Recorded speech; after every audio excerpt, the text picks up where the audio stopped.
Les textes que nous avons entendus parlent de nourriture, parlent de repas. C'est si important dans nos vies. J'aimerais vous poser une question en début de cette homélie. Est-ce que vous voulez être quelqu'un ? Je répète. Est-ce que vous voulez être quelqu'un ?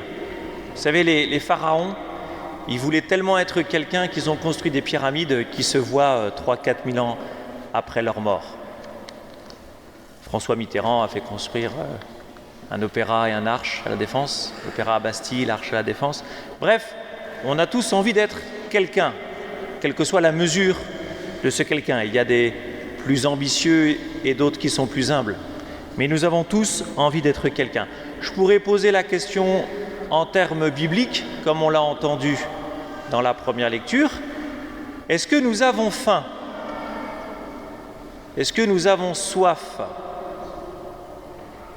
Il y a une petite fille qui vient de me dire oui. Je ne sais pas où sont ses parents, ils pourraient peut-être la nourrir, parce qu'il n'est que 11 heures. Est-ce que nous avons faim ? Est-ce que nous avons soif ? Est-ce que nous avons encore des désirs ? Vous savez, Dieu, il travaille avec nous à mesure de nos désirs. Le pire n'étant pas d'avoir peu de désirs, le pire étant de n'avoir pas du tout de désirs. Il y a plusieurs raisons pour lesquelles nous n'avons pas de désir. Par exemple, si depuis que je parle et que j'essaye d'attirer bon an, mal an votre attention, vous avez pensé à des tas de choses, c'est-à-dire que vous avez pensé au repas qui va suivre, vous avez pensé à la semaine qui va s'écouler, qui va commencer, vous vous êtes rappelé telle ou telle personne, vous vous êtes levé du mauvais pied, quelqu'un vous a énervé quand vous êtes rentré dans cette église, bref. Si vous n'avez pas écouté ce que je viens de vous dire parce que vous étiez préoccupé par autre chose, effectivement, pour une part, vous étouffez votre désir.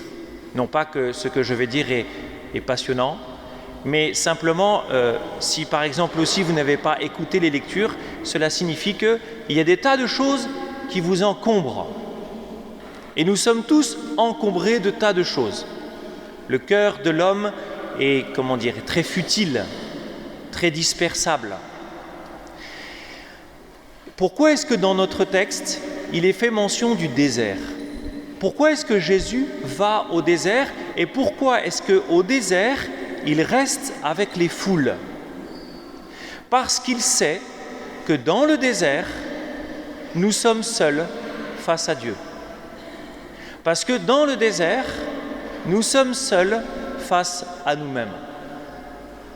L'enjeu, frères et sœurs, quand nous sommes préoccupés de tas de choses, c'est de rentrer dans le secret de nos cœurs, c'est-à-dire dans le désert qui nous habite, pour nous retrouver face à nous-mêmes. Je reviens de Paray-le-Monial. Ce n'est pas un secret, je l'annonce depuis le mois de janvier. Je reviens de Paray-le-Monial. Tous les témoignages, c'est une petite ville de Bourgogne où on peut aller au désert pour écouter Dieu. C'est très bien fait. Ceux qui n'y sont jamais allés, je vous invite, il y a encore 2-3 sessions, je vous invite à réserver dès maintenant, ou alors l'année prochaine. Tous les témoignages, toutes les personnes qui sont venues témoigner, qui ont raconté leur chemin avec Dieu, elles avaient toutes un point commun. À un moment donné, elles se sont retrouvées seules face à elles-mêmes, et pour elles, c'était insupportable. C'est-à-dire, frères et sœurs, que pour chacun d'entre nous, il est difficile d'entrer dans notre cœur, d'entrer dans le désert de notre cœur. Combien il est difficile de nous retrouver face à nous-mêmes. Et c'est pour ça que nous meublons notre cœur de temps de préoccupation, de temps de divertissement. Nous divertissons nos cœurs, nous divertissons notre intérieur, nous le remplissons avec des choses, comme le dit le prophète Isaïe, avec des choses qui ne nourrissent pas et qui n'abreuvent pas. Parce que, frères et sœurs, seul Dieu peut abreuver et rassasier nos cœurs. C'est ce que disent les textes d'aujourd'hui. Ils ne disent rien d'autre.